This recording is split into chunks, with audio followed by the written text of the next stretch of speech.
श्री विठ्ठल अष्टोत्तर शतनामावली। ओम क्लीं ओम विठ्ठलाय नमः। ओम पुंडरीकाक्षाय नमः। ओम पुंडरीकनिभेक्षणाय नमः। ओम पुंडरीकाश्रमपदाय नमः। ओम पुंडरीकजलाप्लुताय नमः। ओम पुंडरीकक्षेत्रवासाय नमः। ओम पुंडरीकवरप्रदाय नमः। ओम शारदाधिष्ठितद्वाराय नमः। ओम शारदेन्दुनिभाननाय नमः। ओम नारदाधिष्ठितद्वाराय नमः। ओम नारदेशप्रपूजिताय नमः। ओम भुवनाधीश्वरीद्वाराय नमः। ओम भुवनाधीश्वरीश्वराय नमः। ओम दुर्गाश्रितोत्तरद्वाराय नमः। ओम दुर्गमागमसंवृताय नमः। ओम क्षुल्लपेशीपिनद्धोरुगोष्पेष्ट्याश्लिष्टजानुकाय नमः। ओम कटिस्थितकरद्वन्द्वाय नमः। ओम वरदाभयमुद्रिताय नमः। ओम त्रेतातोरणपालस्थत्रिविक्रमाय नमः। ओम तीतउक्षेत्रपाय नमः। ओम अश्वत्थकोटीश्वरवरप्रदाय नमः। ओम करवीरस्थाय नारिनारायणाय नमः।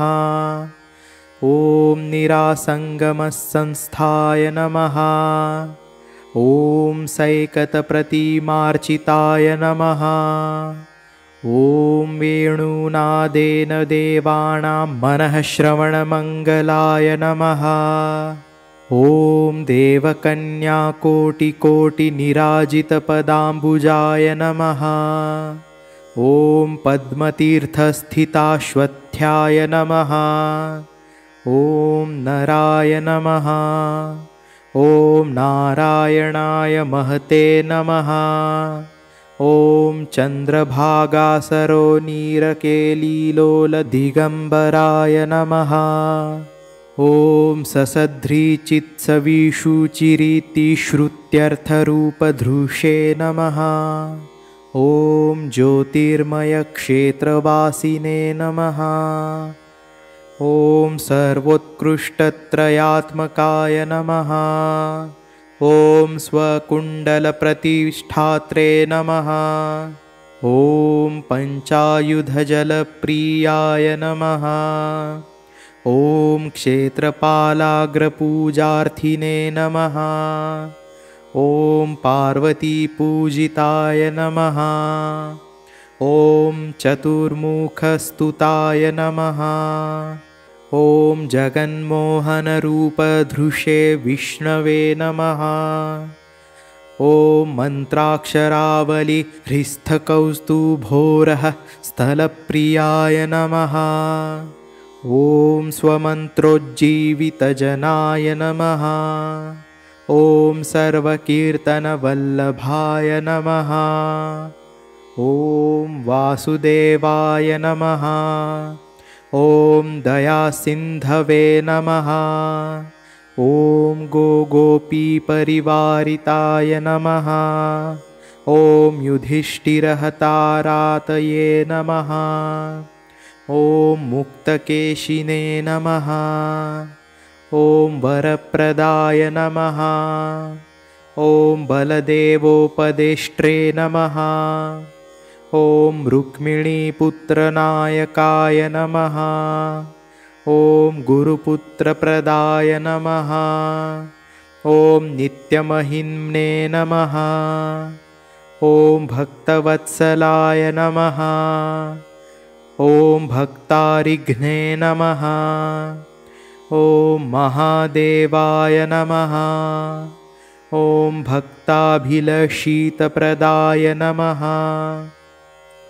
ॐ सव्यसाचिने नमः। ॐ ब्रह्मविद्यागुरवे नमः। ॐ मोहापहारकाय नमः।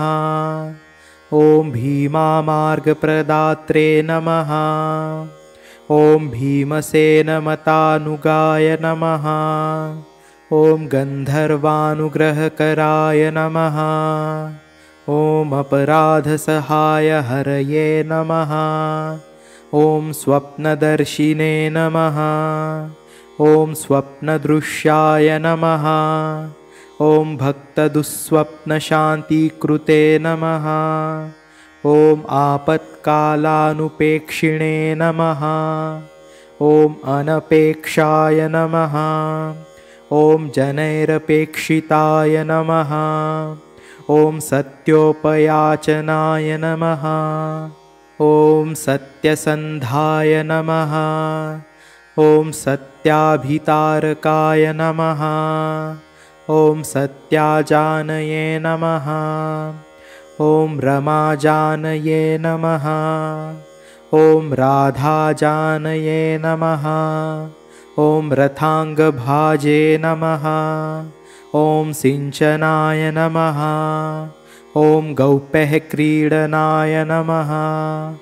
ॐ दधिदुग्धापहारकाय नमः। ॐ बोधन्युत्सवयुक्तीर्थाय नमः। ॐ शयन्युत्सवभूमिभागे नमः। ॐ मार्गशीर्षोत्सवाक्रान्तवेणुनादपदाङ्गभुवे नमः। ॐ दध्यन्नव्यञ्जनाभोक्त्रे नमः। ॐ दधिभुजे नमः। ॐ कामपूरकाय नमः।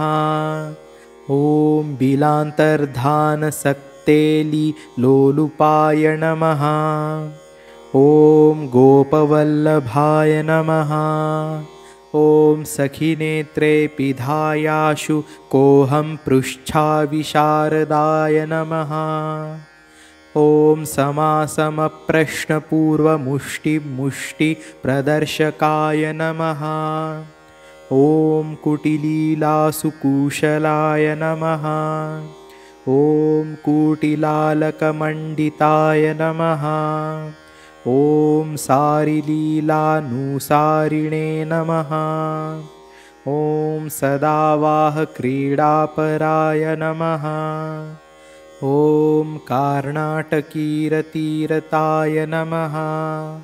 ॐ मङ्गलोपवनस्थिताय नमः।